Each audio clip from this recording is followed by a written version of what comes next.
الحمد للہ رب العالمین والعاقبۃ للمتقین والصلاة والسلام علی سید الانبیاء والمرسلین وعلی آلہ واصحابہ اجمعین اما بعد اعوذ باللہ من الشیطان الرجیم بسم اللہ الرحمن الرحیم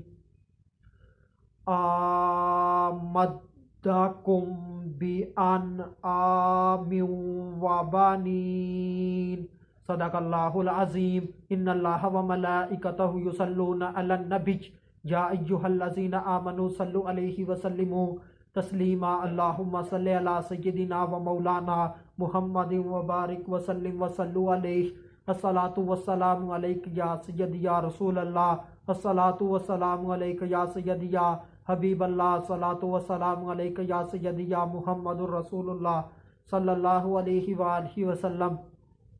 اللہ تبارک و تعالیٰ کی حمد و ثنا اور اس کے پیارے حبیب حضرت محمد صلی اللہ علیہ وآلہ وسلم کی ذات اقدس پر درود و سلام کا نذرانہ پیش کرنے کے بعد میں سچے دل سے دعا گو ہوں کہ اللہ عز و جل میرے حاضرین ناظرین سامعین کے مال جان عزت آبرو میں برکتیں عطا فرمائے، اور دعا گو ہوں کہ اللہ عز و جل مجھے حق سچ ٹھیک بیان کرنے کی توفیق عطا فرمائے۔ اگر اس میں کوئی غلطی کوتاہی ہو تو اللہ عز و جل اپنے شان کریمی کے صدقے سے مجھ بندہ ناچیز کو معافی عطا فرمائے۔ دعائیہ کلمات کے بعد آج کا جو میرا عنوان ہے وہ ہے بیٹے تمہارے مددگار۔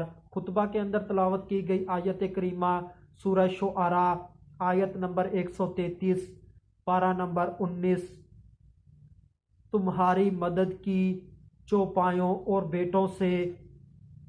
اس آیت کریمہ کے اندر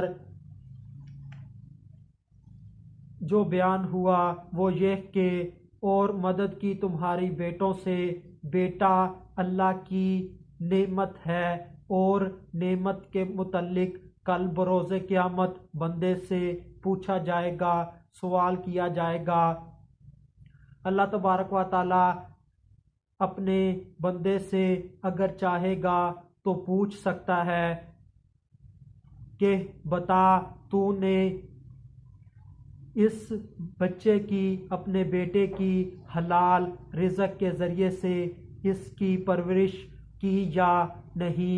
کیا تو نے اس کی اچھی تربیت کی یا نہیں؟ کیا تو نے اس کو دینداری سکھائی یا نہیں؟ کیا تو نے اس کو دین کا علم دلوایا یا پھر نہیں؟ کیا تو نے اس کا آخرت کا بھلا چاہا یا نہیں؟ آخرت کے لیے اس کے اندر تڑپ پیدا کی یا نہیں؟ کیا تو نے وقت پر اس کا نکاح کیا یا نہیں؟ یا اس سے بے خبر رہا اور تیرا بیٹا بے حیائی کے کاموں میں مبتلا رہا؟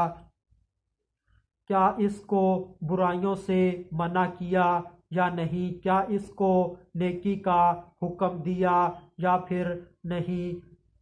کیا اس کے دل کے اندر اللہ کی محبت پیدا کی یا پھر نہیں؟ کیا تو نے اس کے دل کے اندر اللہ کا ڈر پیدا کیا یا نہیں؟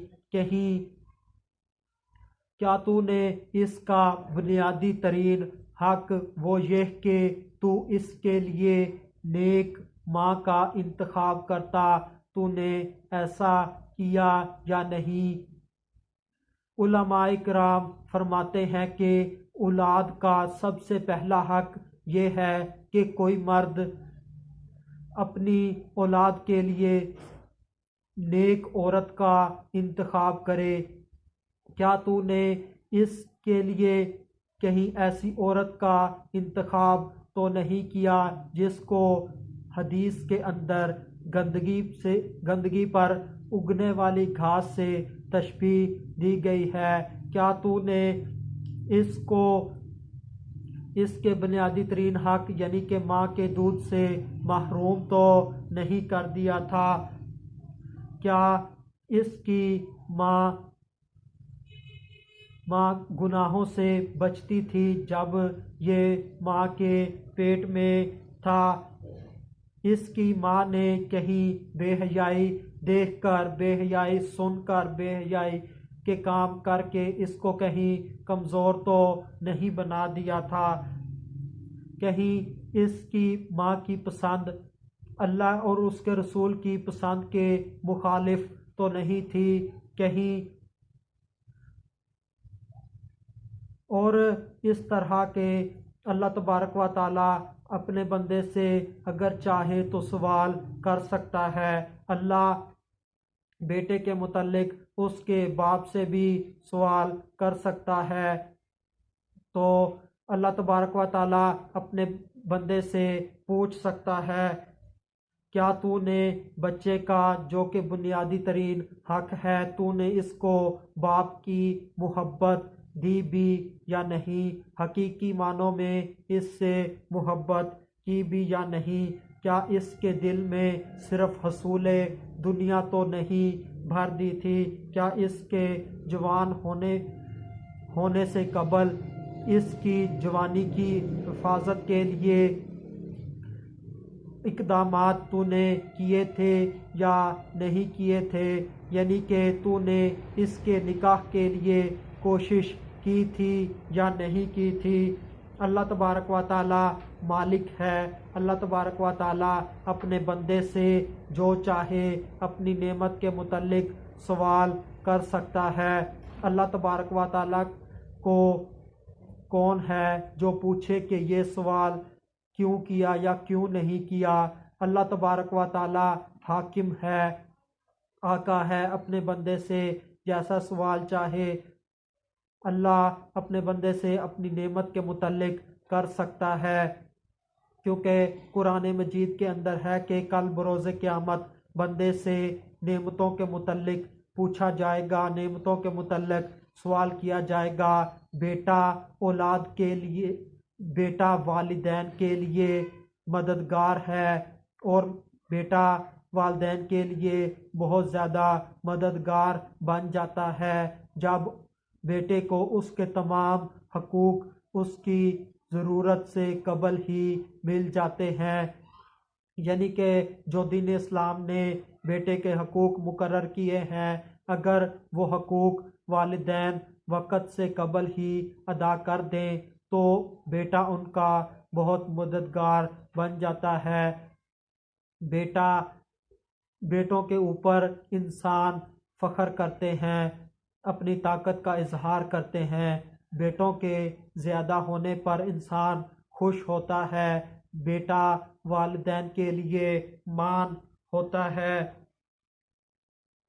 اور اولاد کا بیٹے کا حق یہ ہے کہ والدین اس کے لیے فکر مند رہیں اس کے آخرت کے حوالے سے، یعنی کہ اس کو آخرت کے امتحان میں کامیاب بنانے کے لیے فکر مند رہیں کہ ہمارا بیٹا کل بروز قیامت کے امتحان میں کامیاب ہو جائیں۔ دنیا کا فائدہ چاہنا یہ کوئی بہت بڑی بات نہیں ہے، دنیا کا فائدہ تو جانور ماں باپ بھی کرتے ہیں، جانور ماں باپ بھی اپنی اولاد کو نقصان سے بچاتے ہیں اور رزق تلاش کرنے کے اپنی اولاد کو طریقے بتاتے ہیں۔ کسی کو دنیاوی فائدہ پہنچانا یہ کم فائدہ مند ہے بنسبت اس کے کہ کوئی انسان کسی دوسرے انسان کا آخرت کے حوالے سے فائدہ کر دے، اس کو بھلا پہنچائے۔ اور اگر والدین اولاد کے تمام حقوق جو دین اسلام بیان کرتا ہے تو وہ حقوق ادا کر دیتے ہیں تو یہ بیٹا انشاءاللہ اللہ کی توفیق سے اگر اللہ نے چاہا تو دنیا کے اندر بھی والدین کے لیے مددگار ثابت ہوگا اور آخرت کے اندر بھی مددگار ثابت ہوگا۔ اگر والدین بیٹے کے حقوق بالکل ہی ادا نہ کرے یا پھر دیر سے ادا کریں تو بیٹا والدین سے متنفر ہو جاتا ہے اور وہ والدین کا نافرمان ہو جاتا ہے۔